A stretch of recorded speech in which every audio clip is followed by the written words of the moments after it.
Welcome back to Oh God, What Now? The politics podcast that is panic buying bacon and Parmesan cheese before the new Brexit import rules finally kick into effect this Wednesday. I am pint-sized loser Andrew Harrison. Today, I'm a pint-sized winner. yeah, today, stop, Hamza time. It's game over for Scottish First Minister Hamza Yousaf. I'll be talking to Gerry Hassan, friend of the pod and author of Scotland Rising, The Case for Independence, about how the man who was supposed to be the future of the SNP turned out to be the Liz Truss of Scottish independence. Plus, the Tories think Angela Rayner is Labour's weak link, and they are attempting to beat her like a dirty carpet. But our Ange seems to be withstanding the onslaught. We look at the appeal of Labour's working class hero. And do you remember proper bin men? And do you remember the good old days when nostalgia was harmless? We look at the dark side of all those online accounts that bang on about how much better things used to be in the past. So let's meet the panel. First up, it's Ogwen mainstay, bunker host and all-around Renaissance man, Andreou. Hello, Andreou. Well, thank you. So we've got news of a fantastic Brexit bonanza, an additional £600 million of extra tax revenue from customs duties, which are now applicable on imports of clothing, food and other goods. It's a 90% jumbo jump in customs revenues that's going to be spent on schools and hospitals. Unfortunately, it's all going to be spent in the Republic of Ireland because they're getting the money. What's going on? How is this latest in the long list of unintended consequences played out? Okay, so I have to be even-handed considering how I treat this issue the other way around. It's not all good news for Ireland because not all that money will be paid by British exporters. Some of it will be paid by British exporters. Some of it will be absorbed by Irish companies that sell this stuff on. And a lot of it will be absorbed by Irish consumers. And just as we're seeing in the UK with import duties, it feeds into reduced choice and higher prices. So, as with every aspect of Brexit, it's a lose-lose. Yeah. We just happen to lose a lot more than European countries do. But everyone loses. No one comes out of this a winner, actually. If you'd said 30 years ago that it will be wet liberal progressives who were fighting for free trade, we would have gone, we're talking about it. It's utterly ridiculous. And back from a long trip to America, it's political commentator and self-declared hard-working dilettante, Marie LeConte. Hello, LeConte the dilettante. How are you? Hello, I am very well, thank you. How are you? All right, not bad. You look tan, rested and ready from your holiday. This is good. So tell us about hanging around the Trump trial in Lower Manhattan and particularly about running into somebody in a Gays for Trump t-shirt. It was wild. So I didn't know really because it wasn't actually a holiday. I should say I was working the entire time. But no. So I got sent by the New European on the first day of the trial. And because I'm still again as you pointed out, dilettante. I was like, I'm not going to wake up very early to like go into the court like that's. Well, not, Donald Trump didn't wake up at all, so that's fine. But no. So I went down outside the court to talk to people and. I would say it was definitely an interesting experience. I spoke to many interesting people. I'm now married to one of them. Oh, that's nice. Are they in the Gays for Trump t-shirt? No, so I should say, so the t-shirt said on one side, Gays for Trump, but on the other said, if you don't like Donald Trump, you can kiss my white gay ass, which was quite... Yeah, it's not a chat-up line. So I spoke to him and he was, quite funny in a way because at first he was like, oh, well, all those people saying that Trump is homophobic, misogynistic and transphobic and so that's not true. He actually was appointed the first head of the intelligence, that he was openly gay, blah, blah, blah. And you're like, oh, okay, not the angle I would take, but, And then without missing a beat, ended up launching into the most racist rant I have ever heard about refugees and immigrants. And it was like, you didn't even pause for breath there, my man. Like, it's just, sure, anyway, have a nice day, sir. And, so it was definitely interesting, I would say.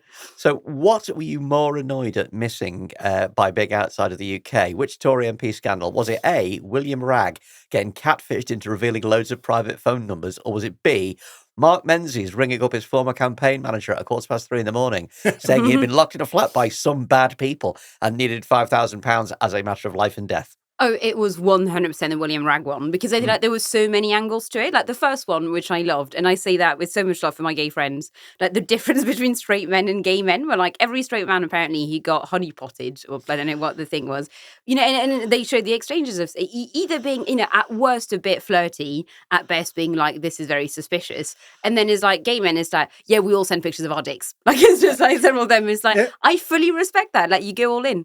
So yeah, I enjoyed that. I enjoyed all the people, including some MPs privately, who I will not name, who messaged to go, I didn't get anything, and I feel really bad about it. I think that still my favourite thing was the kind of like arc of that fun little journey we had of being like, he can cling on. He can cling. Maybe, okay, so maybe not a select committee chair anymore, but he can. So maybe not a Tory MP anyway. It's just like step by step, and it was like, guys, obviously he's going to have to go. So yeah, I was quite sad I missed that. Alex, one more before we get into the what we laughingly call the meat of the show. Dan Poulter crossing the floor from Conservative MP to Labour MP, not even bothering for a 2-second stop with the Lib Dems.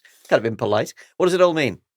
I mean, I think it's hugely damaging because of his position as a doctor in the NHS and because of this sort of statement he's made. An army of Tory MPs have rushed out to say he's a nobody, he's lazy, he doesn't work anyway. I have no wish to defend Dan Poulter, either as a person or as an MP. But I think the criticism that, if he was unhappy, why wasn't he more vocal for the last 14 years? If he had been more vocal for 14 years, then the charge would have been he was a troublemaker anyway. What was he doing in the Tory party? And so there's no way to win. Yeah. And the other thing is that a lot of people question the timing. They say, now he's decided that it's unpalatable. But 3 days before, like just before the weekend, Sunak made that awful speech about welfare where he basically blamed people who are sick and can't get treatment on the NHS for being sick. And I would imagine if I'm a doctor in the NHS, especially one that specializes in mental health, which is a particularly under-resourced area, that might have been a final straw for me. All I'm saying is there is an alternative version of events that makes perfect sense of it, taking it in good faith, that he basically says what he means to say. Yeah, and also, just because you've got a final straw doesn't mean that up to that moment you were 100% fine and enthusiastic about everything. And he wasn't. Apparently, he's been speaking to Labour for months.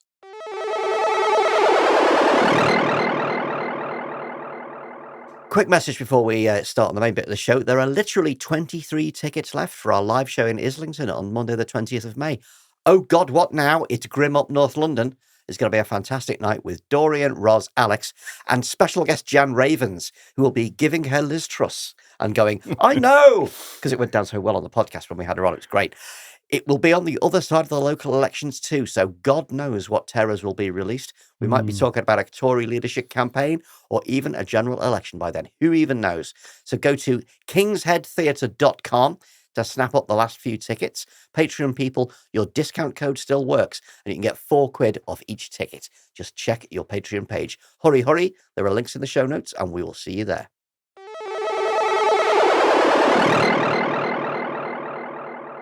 First up, the extraordinary scenes in Scotland where First Minister Humza Yousaf resigned today after abandoning his climate change targets, sacking 2 Green ministers and ending the coalition with the Green Party that kept the SNP in power.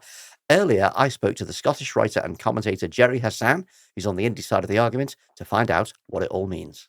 Gerry Hassan, we're talking on a pretty strange and seismic day for Scotland. Yousaf was supposed to be the bright future of the SNP after the murky end of the Nicola Sturgeon era, but the Greens accused him of selling out future generations after the SNP decided to scrap its climate targets. How did he get his political calculus so wrong on this? I know. Well, that's a good question about Humza Yousaf. You have to remember he was elected after 9 years of Nicola Sturgeon being leader. He was elected by a very narrow mandate. SNP at that point, 16 years into office, lots of problems, lots of challenges. And those have all just gathered. That lack of authority he had from the day one of leadership, 16, then 17 years of office, and a Police Scotland investigation into the SNP leading to the former chief executive being challenged. And his agreement with the Greens that gave him a majority that was originally signed by Nicola Sturgeon. There were just more tensions came in. Now, I would say fundamentally, these two parties just do politics very differently. The SNP are, take independence out of the equation. They are a very professional, top-down political party who their political class have been used to being in government now for 17 years. The Greens are just a different force. There's an element of puritanism in them. There's an element of self-righteousness. But they just operate in a very, very different political sphere. And these two parties have been more and more like chalk and cheese. Ballot Box Scotland, which is kind of the Scottish equivalent of Britain Elect, called his move to end the coalition one of the worst lapses of judgment in Scottish political history. And you pointed out that he lasted a total of 8 Liz Trusses. But you don't think it's purely down to a lack of judgment on his part? I mean, my question is, why do it then? Why break the coalition? I know. I think there was an argument for that coalition ending because the Greens were reviewing it and maybe were going to end it. So Humza Yousaf came in first. He was trying to act against the grain of how he's seen. He's not a macho leader. He's a very nice person. He also had very, very weak authority, and he was trying to act against the way he's perceived and the way he is as a character. And it backfired on him dramatically. It does have similarities in some way to the way Rishi Sunak's behaving in Downing Street. And when you think about these leaders, Yousaf shooting himself in the foot and ultimately blowing himself up, it is similar to Sunak. He's not doing this in isolation. He's being advised by piles of highly paid advisors on this. They all got it spectacularly wrong in a way that he not only fired the Greens, he publicly humiliated them and made them, understandably, furious at being humiliated and wanting revenge. They could have let the Greens down gently in a way that, we've been coalition partners for 3 years, but all things come to an end. But they didn't do that. They really spectacularly miscalculated. We now have this bizarre situation that the SNP may have to rely on Ash Regan, who is the sole MSP for Alex Salmond's party and political life support system, ALBA. She's also one of the 2 candidates that Humza defeated for the SNP leadership. She left the SNP over the gender reform bill. Firstly, for those of us south of the border who are not paying the attention that we should be paying, fill us in on Ash Regan. Well, you've just really given the summary of the CV there. So Ash Regan was an SNP junior minister, and then she resigned over kind of issues of disagreement with the government, and then she becomes a candidate in last year's SNP leadership election. She wins 11% of the vote and finishes third. In her campaign, apart from her criticism of the SNP position on trans rights, her biggest and most significant signature policy was she wanted there to be a thing called an independence readiness thermometer that was going to be a real structure, a real thing that toured Scotland telling us, like in some Blue Peter appeal thing you used to remember, showed how near we were to independence. Now, this was viewed as laughable. This did enter UK parlance and so on. But she has become a critical figure over the weekend in whether Humza Yousaf could remain in office. What has happened is that as that hand was overplayed by, usually wasn't Ash Regan talking in media over the weekend, it was Alex Salmond, who is leader of ALBA.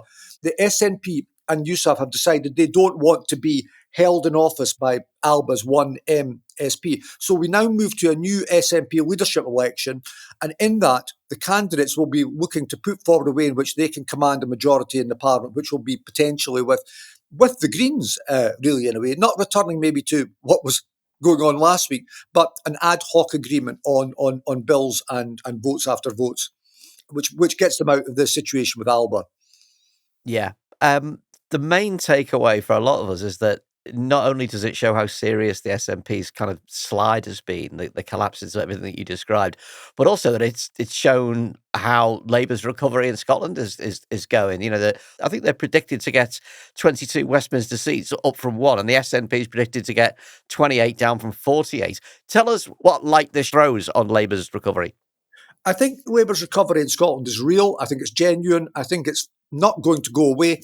And I do think that 2 quick points is, one is, when Scottish Labour hit the bargain basement, 2015 and 1 MP, it was never completely dead in Scotland. It was in a kind of state of, I would say, probably undeadness. And there was a group of Scotland, about 1/3 of Scottish voters that were Labour voters who were pro-independence or sympathetic to independence, who moved over to the SNP in 2015 and in Scottish Parliament elections. And a large part of that group is moving back to the Labour Party. People who were once Labour became SNP and are now Labour again. And those people at the moment aren't changing their views on independence. Independence is broadly remaining at just about half the population, just under half the population. And so this is a significant window for Labour. But can it, from winning seats, can it then present a version of the Union and the UK and reforming it and undoing the damage of the Tories, which keeps those voters who are pro-independence on side? That's going to be one of the big asks, given, as we can all guess, Keir Starmer government's going to face huge, huge challenges. Yeah, and part of the kind of the rebranding of Keir Starmer's Labour has been, it's been very traditional, and independence is not on the agenda. Of course, and the Scottish Labour Party and British Labour Party are never going to be pro-Scottish independence. What some of us have thought about Scottish Labour at points is that they should, because they stand against Scotland having the right to have a referendum and Scotland, what's called Scotland's right to decide. And at points, the party, under leaders like Kezia Dugdale, has tried to break into that position and then been rebuffed by kind of like, elders in the party. And if Labour fail at a British level, independence, which is not dead, despite what some of the commentators are saying today, will come back in a new form, potentially with the new SNP and other forces, because it is clearly nowhere near dead. It's just off the immediate agenda. Well, you're someone who yourself you're sympathetic to independence. I don't know how you like to be described as a kind of I don't know, thoughtful indie or something. I don't know. But I was going to ask you: have we passed the high water mark of Scottish independence for this generation? But you kind of implied there that not necessarily. But I think it depends how long a political arc is. That's one of the things, and we don't know that sometimes. It's been clear from quite a while, probably since just a bit after Brexit, the Brexit vote in 2016, and then 2017 when Nicola Sturgeon tried to move on an independence referendum, it's been clear that independence isn't like just round the corner. Now, Nicola Sturgeon tried to give that impression, basically to keep people quiet from asking difficult questions. There is a moment now where a new SNP leader, who looks like it will be Kate Forbes or John Swinney if he runs, they are going to have to tell some hard truths about independence. And one of them now is that it's not on the agenda in the imminent future, but it's how a leader explains that and addresses that and deals with other problems the SNP faces, and into what will be the 2026 Scottish Parliament elections, assuming the SNP can remain in office till that period. Finally, how do you think Humza Yousaf's going to go down in the history of Scottish politics to start this century? I mean, a cruel person might portray him as the man who, by fumbling, managed to make the SNP's fortune still worse and make push independence further away. I don't think he's going to be remembered for very much. And some of that is about his own lack of authority, but some of it is, it's the Roy Jenkins point. He was a tail-end Charlie Premier. He comes at a long end of political dominance by the SNP and two very powerful and in some ways overbearing leaders, Alex Salmond and Nicola Sturgeon. And 13 months, there's no great legacies, there's no great legislative achievements. He's a very nice person. He's a very decent man, but that's not sometimes the qualities you need to be a leader. And if it's Kate Forbes, if it's John Swinney, they're going to have a hard task to stabilise that ship that's got quite a few holes in it, quite battered in lots of ways, but they still have the largest political party in membership by a mile in Scotland, and they're broadly still neck and neck with Labour and Westminster polls, despite everything. But whatever happens there, it will feel like a Labour transformation. If Labour are up to 20 or 25 seats in Scotland from one last time they then won a by-election, that will seem like a major, major shift in Scottish politics. Jerry Hassan, thanks very much. It's always good to talk to you. Thank you.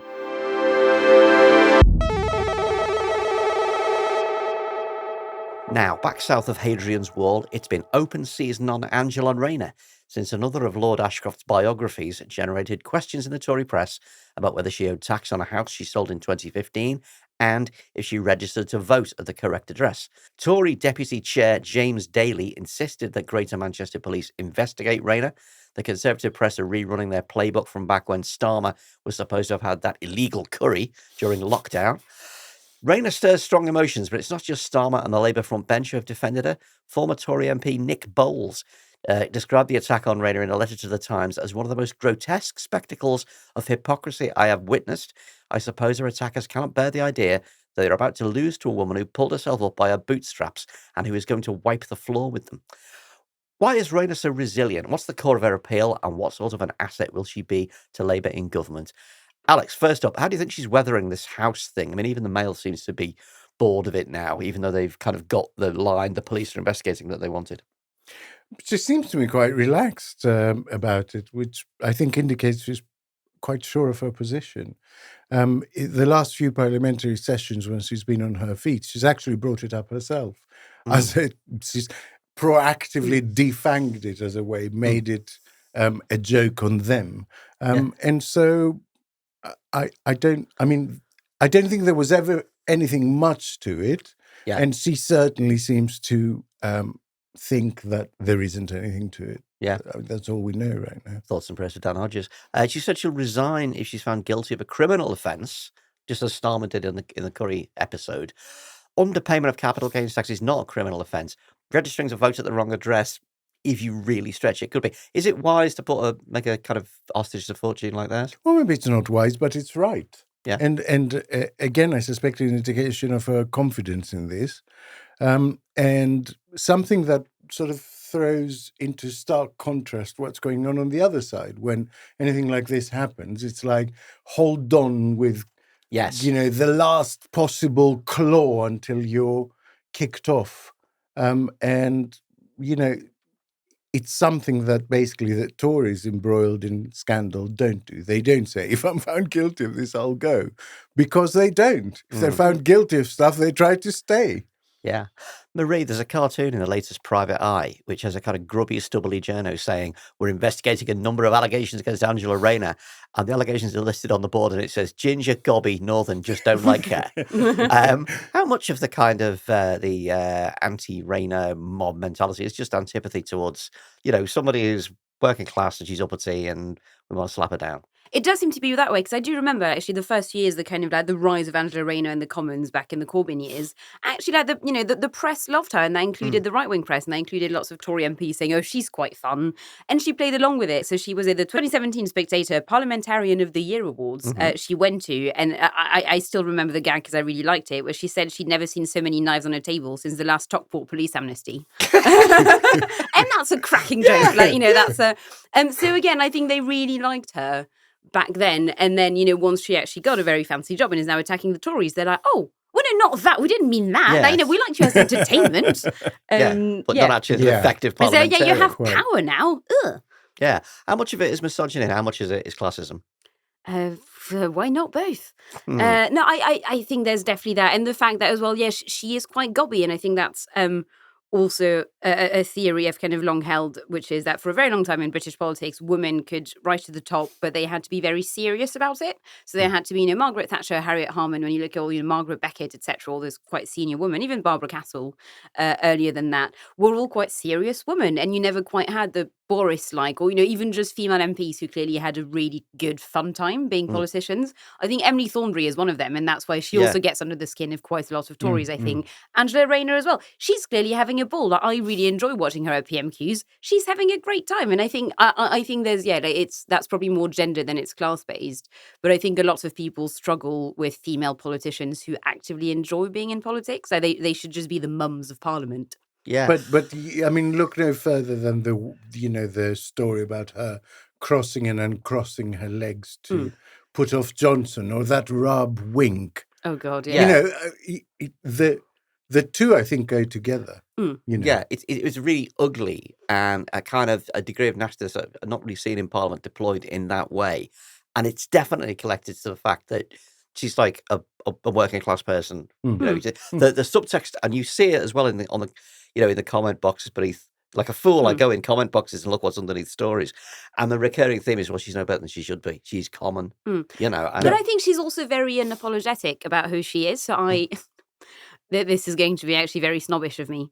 But I went to this event in Parliament last year, and Angela was one of the speakers, and she was wearing, and I'm putting my hand on my heart, the worst pair of shoes I have ever seen an adult woman wear. So it was kind of like bright minty green trainers with massive butterfly wings at the back. Butterfly wings. And I stared at them for such a long time going, what am I looking at? They sound amazing. What is wrong with you? No, but again, I really respect that. They were very camp, I guess. I'd probably rather die than wear them. But I really like the fact that she was like, I'm in my 40s. I've got a really senior job in politics. And I'm going to wear them to Parliament. And I think, again, that's really rare, especially in a female politician, in a female working class politician. So More in Common conducted focus groups on the Rayner House thing with 2019 Tory voters, the ones who kind of are, supposed to matter. And the reactions they found were that, like, they don't really care about it. They were actively angry that Rayner is being persecuted over such a small matter. And they were very focused on the contrast between, what is it, $3,500 in capital gains tax and the hundreds of millions spent on useless PPE by, Conservative peers. Are the Conservative press making a mistake in going after her so doggedly like this? I think they are, and I think, as you mentioned earlier, it's kind of similar to the Keir Starmer Curry story, which also, I'm sorry, I can't believe that neither of you remembered the fact that the headline at the time was Sir Bear Korma. We used that headline. So, yeah. We used that headline. It was so bad, and but it's one of those that are going to be stuck in my head forever. So I think the mistake they're making is assuming their readers are quite stupid, and I think it's entirely fair. And I think tabloids have always done that. Well, what they do if they don't like someone is that they throw lots of different things at the wall just to see what sticks. Yeah. I think the mistake they've made with Sir Bear Korma and with the house stuff is that they tried something, they threw something at the wall, it didn't stick, and they're still just throwing the same slice of ham at the wall again and again, hoping it's going to stick eventually. And it's that's not how it works. You've got to shape change. And it just makes them look, I think, quite desperate, because it actually turns out they don't have that many angles of attack. Ashcroft also did focus groups, by the way, on this, which is interesting because he's the originator of the story, and he did focus groups in Taunton on this, and the majority of people think it's much ado about nothing. One saying it's hardly the perfume affair, is it? And quite a few thought that the Daily Mail is trying to stitch her up. Why would they think that? This is from someone with quite a clear agenda, I think, to accentuate the helpful bits of the focus group to that story. But Ray, how's she perceived in the Commons? Like, nice person to deal with, tough cookie? I think she's seen as a bit of a character, probably. So, like, she still smokes, I believe, and like will be seen in the kind of like smoking areas in Parliament, chatting to like whoever, and like all the kind of like little Labour staffers going to see her and be like, "Oh, Angela," and obviously like behind the bike sheds with Angela having a fag. I mean, you joke, but if you've seen the smoking areas in Parliament, not that far off vibes wise. Yeah, she's definitely seen as I think a bit of a character is probably the way I describe it. Alex, we're constantly told we need more diverse MPs from a wider range of backgrounds. And then one turns up and she gets monstered. What is this telling us about what the political system really wants? They say they want it. Well, they don't really want it. Yeah, let's not generalize about the political system. What right-wing politicians specifically want in this is what they want on every single issue, I think, not just on class or diversity, but on tax, on health, on immigration, on the environment, for everyone else to play by the rules they have devised while those rules don't apply to them. And this is the thing that really bugs them. It bugs them when someone emerges that doesn't play by their rules. And that's what I hear every time I hear them vilify diversity but valorize integration. What I think they mean is you can be a migrant provided you erase your identity. You can be a woman provided you act as a man. You can be a black person provided you act as a white person. You know, it's constantly, or they project their own expectations basically onto other people, which is not true diversity. Like what is the fact that Suella Braverman and Kemi Badenoch have risen meteorically up the party? What message does that send to people of ethnic minorities watching this, to women actually specifically, that there is a career for you if you're willing to say the sort of bigoted stuff that we as white men couldn't say? So if you're willing to say really misogynistic or really racist stuff, you're going to do really well in our party. That's what I see all the time. And I think it's the same thing going on here.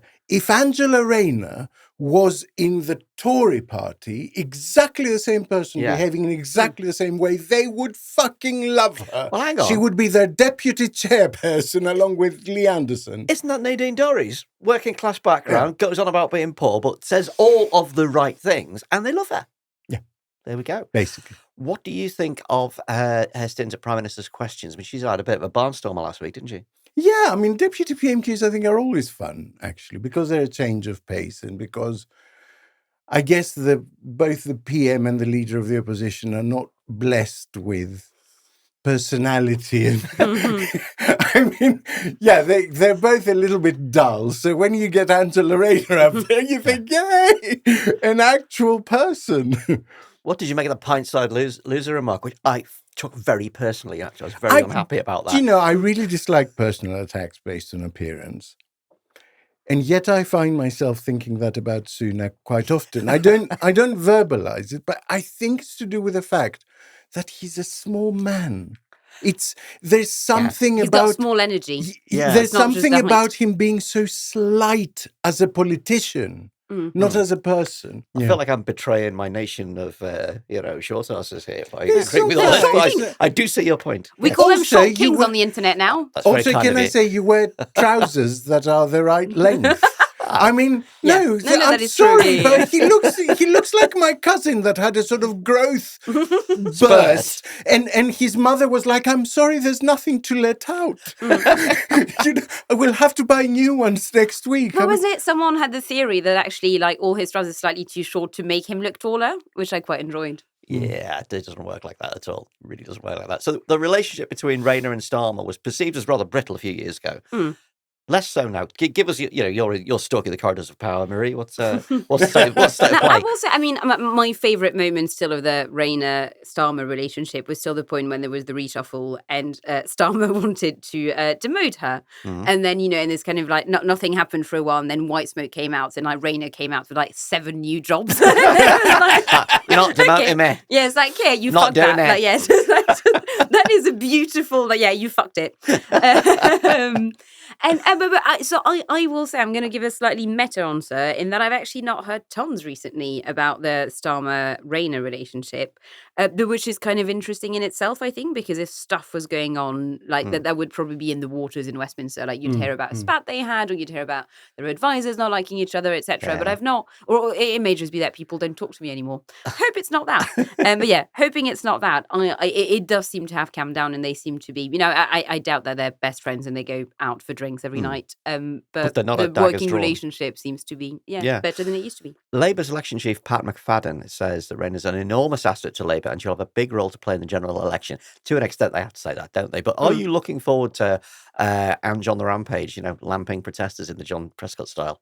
I think she'll be really interesting because I think she probably can be all or nothing in that context, in that I think she's very charismatic and can clearly talk to people and can like command a crowd in the way, and sort of, speak to a crowd or speak to normal people in the way that Keir Starmer can always do. But also I could see her having a bigoted woman moment, or like, I could see her losing her rag at someone unfairly or shouting at someone for some reason or like, so I think, she's going to be in some ways more interesting to look at than Keir Starmer because I think it can really go either way, or maybe, both ways as well. I think she'll be quite fiery. Alex, the Labour left seem very split on her. Some think that she's the kind of, the conscience inside the leadership machine. But to a lot more of them, they just think of her as a turncoat because she's gone in with, Sir Keith. What sort of influence is she having on the party's platform, do you think? I don't get the impression that she's intimately involved in a lot of policy drafting. I would actually like to see her make the Axis, the Starmer-Reeves duo more of a trio. I think they would benefit actually from her perspective. Having said that, I hear she's helping West Streeting quite a lot on social care because she's authoritative on this, has like first-hand experience.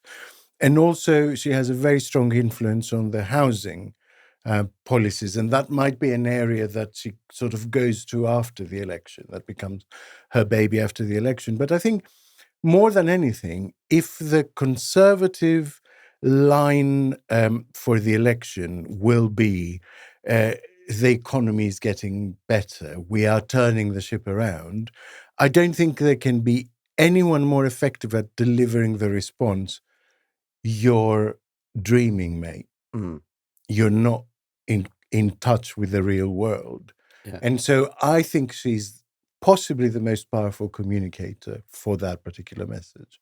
That says Sunak is not in touch with real people's lives. Yeah.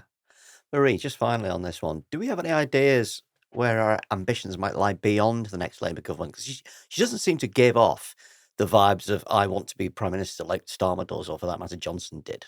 Oh, I disagree, actually. Do you think? I think PM Ange. she was very, very shrewd. Like, lest we forget, like during the Corbyn years, she managed her thing incredibly well of like remaining quite close to the Corbyn people, but again, engaging with people like the Spectator, making friends with the Labour left, making friends with the Labour centre, etc. She was very, very like the way she worked through that. And again, especially as someone who wasn't born and bred in Westminster, I think that was a very astute way of kind of going up and up. And I'm not convinced that someone who's that good in, at purposely going up and up and up is like, and I will stop at Deputy Prime Minister. Thank you so much. I don't know. I've not heard anything, but I would say looking at her over the past few years, I would not be surprised if she'd wanted to have a go. Amazing. Horrible Trainers and Rave Tunes in number 10.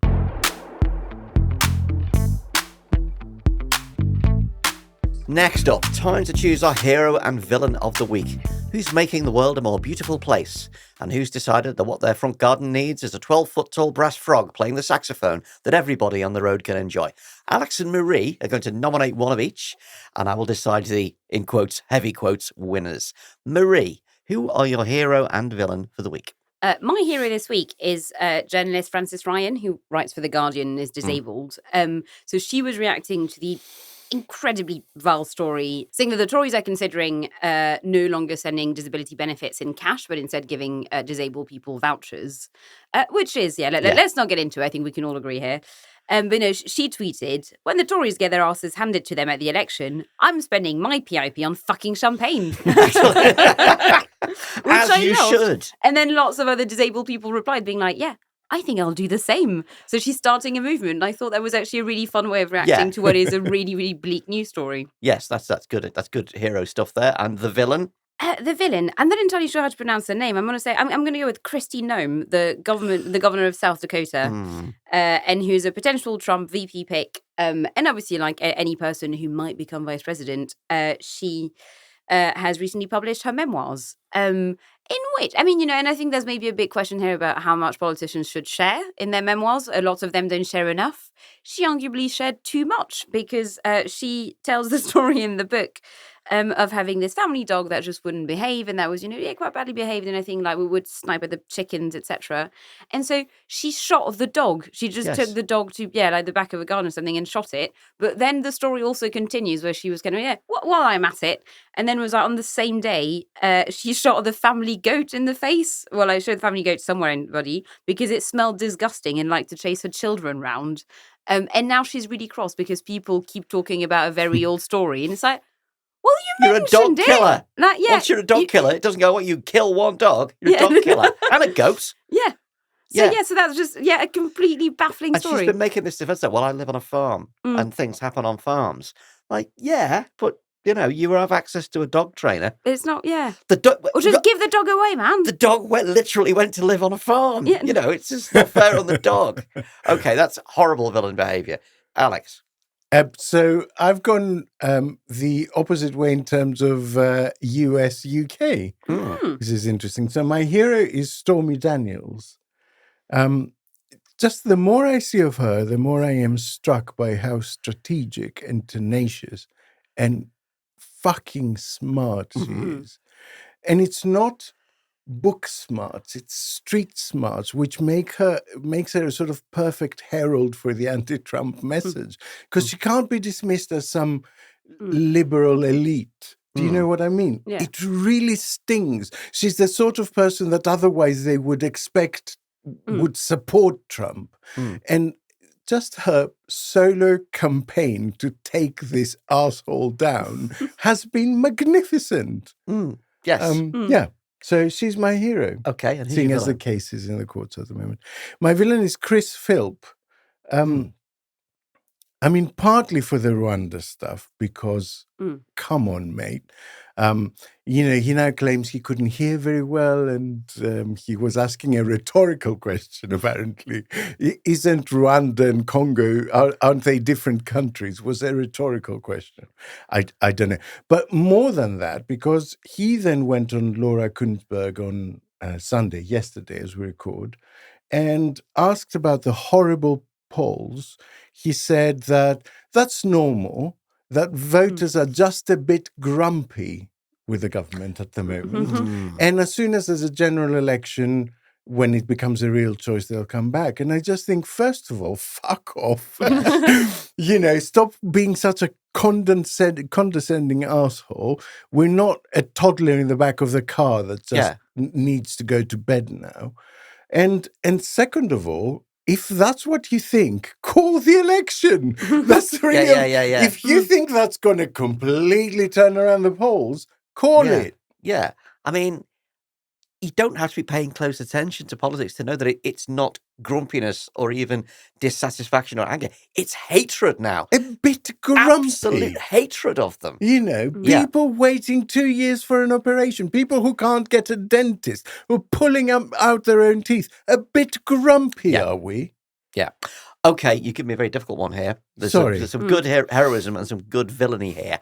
I'm going to give hero to Francis Ryan purely for the middle finger to and I always think that living well is the best revenge, and if she wants to spend her PIP on champagne to celebrate that, she absolutely should.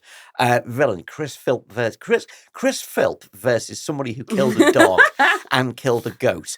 I think there will be other opportunities, maybe not many of them, but some other opportunities to put the boot into Chris Philp. So both go to Marie again. Oh, come on. It's every week. I have pointed it out. I have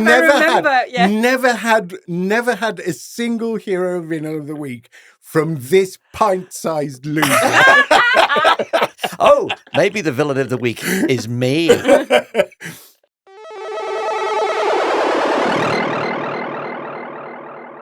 Finally, nostalgia. It ain't what it used to be.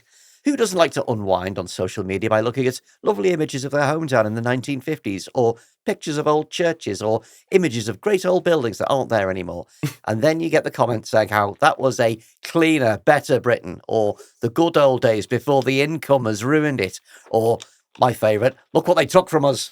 There's a lot of this stuff. Bit of tuberculosis never hurt anyone. Ricketts was brilliant.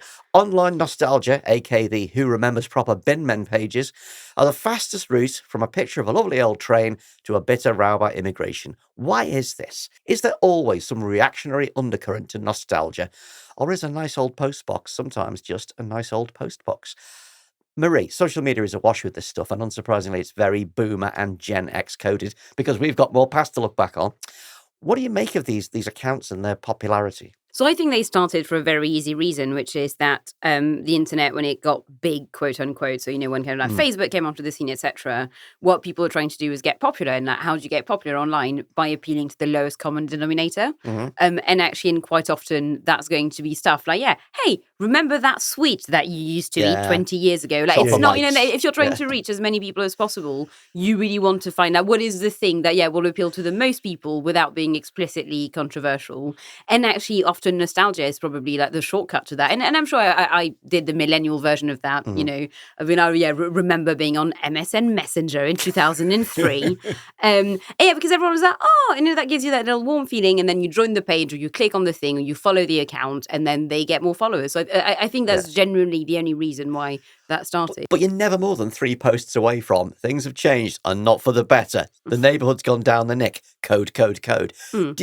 Why does this suppressed anger find its expression here? Is it kind of revealing something about a particular generation of us? I think so. I think part of it is that on the internet, you're, never more than like 6 people away from a Nazi. And I remember, what was it, when there was that massive white supremacist crisis within the furries, so like people who like to dress up as animals for sexual and non-sexual purposes. And it was a bit like, what? I can't confess, why is there a white supremacist? I missed this. Really? There's white supremacist furries. Oh, but that's a big thing. Yeah, like Nazi furries. What, like Nazi pandas? And Nazi monkeys and things? Yeah. And then there was a big crisis in the community. So again, so my point is that any community that gets big enough online will end up attracting racists. That's just one of the laws of the internet. So I think it's partly that. And I think it is partly that, and it takes that a hop and a skip to go from, these things that were nice 20 years ago, weren't they lovely? Again, the sweets and the kind of food we ate and the TV we watched too. But there were fewer people who were not white 20 years ago. I think that your brain, if you're already inclined to that, will skip to that very quickly. Yeah. I'm not surprised by it at all. I'm not pleased with it. But I'm not surprised that, proper binmanism, as I believe Dan Hancock's, the journalist, called it, ends up always leading back to, things were better when, hint, hint, women didn't have as many rights. Yeah, and everybody was right. I mean, I am a sucker for this stuff. I spent a lot of time nosing through, ancient pictures of, bus shelters and stuff like that. And I always get drawn into the arguments. Sounds fucking boring. I'm so sorry, Andrew, but oh my God, bus shelters. Wow. It means a lot to me. It's a whole other level, isn't it? Yeah, we were just laughing at fairies. The comments are always the same, and I find myself sucked into these, arguments. What do you mean when Britain was cleaner? What are you supposed to mean by that? Why do you need to idealise the past like this? Particularly when, we've all spoken to our grandparents, and we know objectively that life was harder. People earned less, had fewer rights. God help you if you went in the majority. God help you if you were a woman. Loads of us suffered prejudice that would be prosecuted now, and yet. It is still that belief is still there that somehow the past was amazing. I think that's just a very, very basic human thing of did you know life was better when you were younger and you had fewer responsibilities and your back didn't hurt every time you got off the couch? And I think that reminds me of my friend's theory, which I really enjoyed, of saying that she was saying that for ages I didn't understand why. So do not feel personally attacked by this. It's going to sound like a personal attack. Bring it, I don't mind. But it's not. But yes, remember, it was I didn't really understand why so many kind of centrist dads were still obsessed with New Labour and Tony Blair. And she was like, and then I realised it's basically 97 was the last time they could get drunk without having too many hangovers when we were actually getting late. and so they've just stayed on that, being like, that was the best time ever for Britain. And it's no, it's just that you had hair. Well, I'm just going to run my fingers through my lustrous Tonti-style hair and turn to Alex. It is reactionary thought kind of hardwired into nostalgia, because I'd like to think that I can appreciate lovely things in the past without wanting to literally go back there or recreate it. I mean, I think part of it is what you said about, you talked to your grandfather, so you know that it wasn't like that. But I think because it's a mistake to see those groups are the only active entity in that equation. They're not. The people who post and comment on them are also active entities, and the right wing are very active recruiters. So they look for popular stuff that is kind of adjacent to the sort of message they want to give, and so they find this really sort of verdant ground. But I think it's basically because of exceptionalism. We did the Oh God, What Else live on Zoom last week. And we had a listener question that we didn't manage to get round to about her late 70s dad, who's now calling everything woke and insisting young people just need to manage the money better. They expect everything handed to them on a plate, etc. And she said, can I save him? My advice is, he knows he's being facetious. What you need to save is your kids from him, actually. Yeah. Because for young people, this stuff works as propaganda. They don't have access to first-hand sources. It's like that generation will vote a particular way and think a particular way anyway. The important work to be done is for this stuff not to work as propaganda to people who don't have a first-hand link to that past and might think that it was beautiful and idyllic. Well, you actually do see that in the kind of weirder kind of little tributaries of the alt-right in America, where you will see people in their 20s going, I'd love to live in the 1950s. It was amazing. Everything was clean and calm, and America knew what it was. It's like, that's all we know what that's code for. Yeah. There is a harder, more directly political version of this in a range of social media accounts on all the different platforms, which are kind of loosely, look at the amazing classical architecture and art that we can't make anymore. Look at this amazing building with Doric columns. Look at this beautiful figurative art. Look at this horrible piece of modern art. Ugh, isn't it ugly? Look at this horrible square building. There was a fascinating thread by a US academic called Waitman B. Bjorn. I hope I'm pronouncing his name correctly there. He's a Holocaust and genocide studies scholar, and he's also an army veteran, which is, interesting combo there. We'll put a link to the thread in the show notes. It's really interesting. He's arguing that Twitter accounts with names like Culture Critic are dog whistles for white supremacy. And I was quite taken aback by this because obviously white supremacy is a real kind of like extreme claim, but he made quite a good argument that, if you present classical as always good and modern as always degenerate, we can think of somebody who did that and was quite bad for Europe. So-called classical art and architecture, he said, has become for the extreme right and white supremacists a kind of coded language for expressing extremist ideas about race and culture. Yeah. That's like, and I look at it and I go, well, I'd love them to rebuild the old Euston Station with the beautiful arches and all the rest of it. And then I'm thinking, yeah, but what does that say about the direction our society would be heading into an imagined past? I had a big epiphany about this last year because I went to Vienna, and in the same way that you love old bus stops, etc. Like, I am kind of a sucker for classical architecture, like big old buildings, love them. Now even I would say I'm probably quite reactionary on stuff where I'm kind of the person pointing out brutalism going, who wants this? I love brutalism. I don't. But and I was going to Vienna for the first time last year, and again that tiny reactionary part of me was like, finally, like going to a beautiful like European city where everything stuff. Because I love Venice so much, and Venice has not meaningfully changed in 300 years, etc. And I went there, and actually I found Vienna incredibly unsettling because the difference, I think, Vienna in Venice.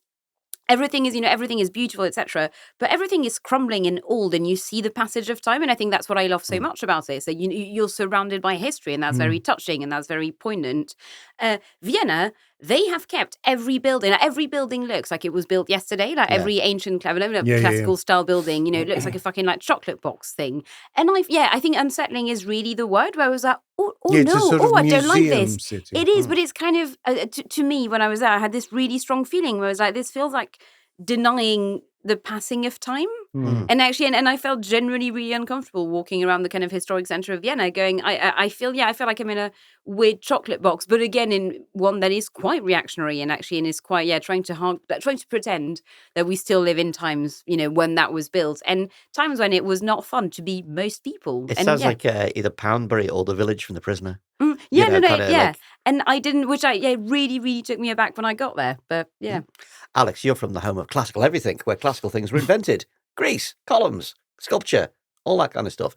Do you look at this kind of fascination with the classical as if it is a kind of a political tool to open up a kind of right-wing space? Do you look at that and go, get your hands off our Greek stuff? It has been used as that, not least by the Greek far right, who love to adopt these ancient sort of ciphers. But the thing about Greece is that it benefits from a very long break, right? Yeah. So, our ancient forefathers' achievements are easy to defend because we can detach them from their values and the way they lived. The modern Greek state emerged after 400 years of oppression and occupation by the Ottoman Empire. So no one can turn around to me and say, you should apologize because Athens in 500 BC had slavery. It's plainly nothing to do with me. But the point is, the same is not true of modern Britain. Yeah. The things we are struggling with today flow directly from shameful bits of that past. And, you could look at the honours list, the electoral system. A dozen of the biggest companies in the FTSE 100 are like direct descendants. They're still called the same thing as they were when they got sugar from the colonies or whatever.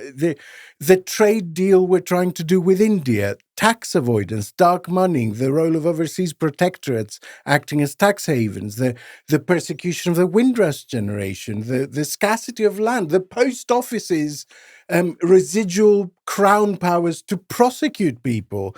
Even leaseholds are basically a compromise on how the feudal system used to work. So everything we're trying to cope with right now is directly linked to those mistakes. And it's very difficult to say, just ignore all this stuff and celebrate the beauty of the past without considering the inheritance that it's bequeathed to the country. But I am going to claim my right to do that because I don't want to just look at old bus stations. I do want to look at beautiful old, architecture and brutalism at the same time. I claim the right to have all of it because that's what the country's made of. It just needs context. Yeah, that's all. I mean, it's not. It's actually not even difficult. You don't, you don't have to be against old buildings and old art. You just need. You just need an acceptance that we need to put these things in context. I would just love, just to wrap this up, to see some kind of acknowledgement that, like, the great old buildings of the past and the great sort of, and they're not always sort of massive monumental architectural destinations. It can just be, a Lido or a park or, I would like there to be acknowledgement that around the edge of that picture is a big pile of rubbish that hasn't been collected. Or over there is somebody smoking their head off and hitting the kid around the back of the head. It's not all perfect. It's not all beautiful. The idea that, like, the past is not something you can just have a chocolate box version of and go, this is wonderful. That there's a whole lot of crap going on at the same time as well. But I'm still allowed to want them to rebuild Clayton Square in Liverpool, which should never have been got rid of. I'm allowed to do that. It doesn't mean I'm a Nazi. I mean, antiquities. Fine. Antiquities is incredible for that. Whenever my sister takes me on like a tour of an archaeological site, she has to remind me that what you see now, these beautiful white marble, things, they used to be painted red and blue and gold. There would be peddlers everywhere trying to sell souvenirs and beggars and loads of people. It would be very congested. So the past is not how it looks after it's been whitewashed by time for 1,000 years. Can I just finish with my favourite quote, I think, from 30 Rock? Go on. When Jack goes to Lemon, he's like, well, Lemon, we all know what art is. It's paintings of horses.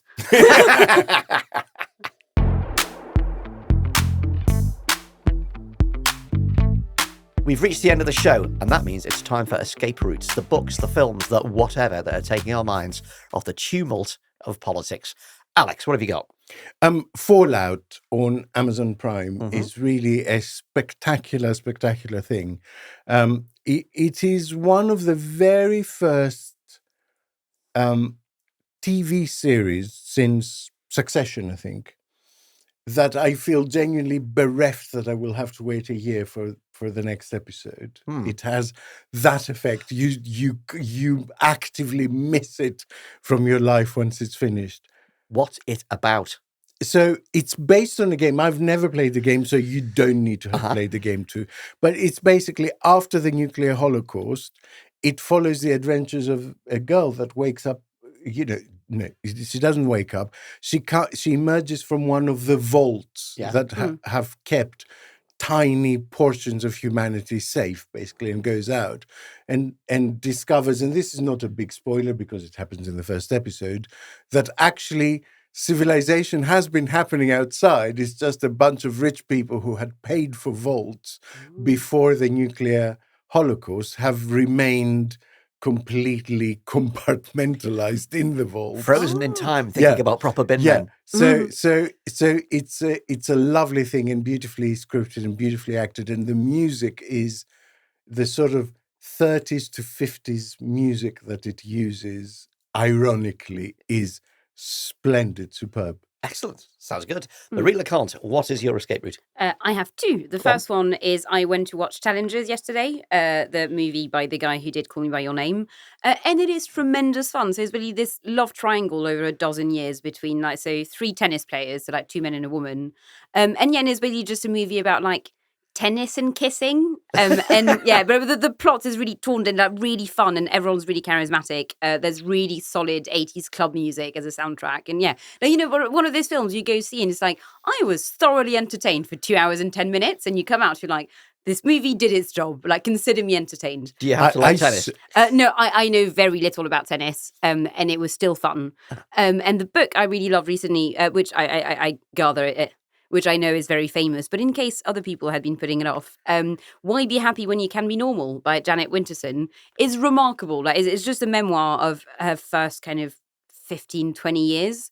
And it's a lot about mother-daughter relationship and coming out as gay and like some gender identity stuff. And like it all, because I feel like I'd been putting it off for a very long time because it, like, even the jacket says that it's quite a bleak story, and I was like, I don't really want to read a bummer, and it is quite sad, but she writes so vividly and so beautifully that actually, I read it in about 3 days, and absolutely incredible. I think, amazing.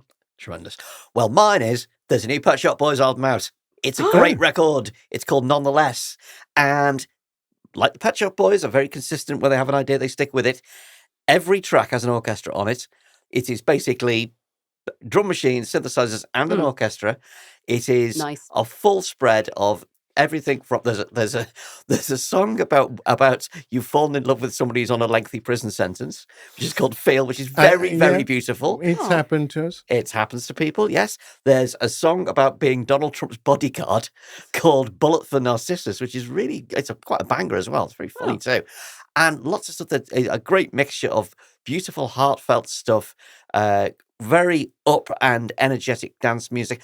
The opening track, Loneliness, is about being obviously very detached from your fellow person, and yet it's a banger. It is a sad banger. I love the Pet Shop Boys. They're probably my favourite band. They're having a bit of a moment at the moment. Strangely got embroiled in a worldwide battle with Taylor Swift, but why not? I recommend Nonetheless by the Pet Shop Boys heartily. I have this image of some burly bloke picking up Donald Trump running in slow motion while I Will Always Love You. It's not quite like that as a tune, but it's a beautiful image. It needs to be made, I think. It certainly does, yes. And on that bombshell, that's the end of the Tuesday edition of Oh God, What Now? Thank you, Alex. My pleasure. Thank you, Marie. Thank you. Oh God, What Now? We'll be back on Thursday for our backers and Friday morning for everybody else. And before we go, it's just time to give a shout out to some of our latest Patreon backers. You too could join them and help to defend Oh God, What Now from the cold winds of a tightening advertising universe. There's less money around than there was, so we could really use a little bit of help from you. Just follow the link in the show notes or search Oh God, What Now? Patreon.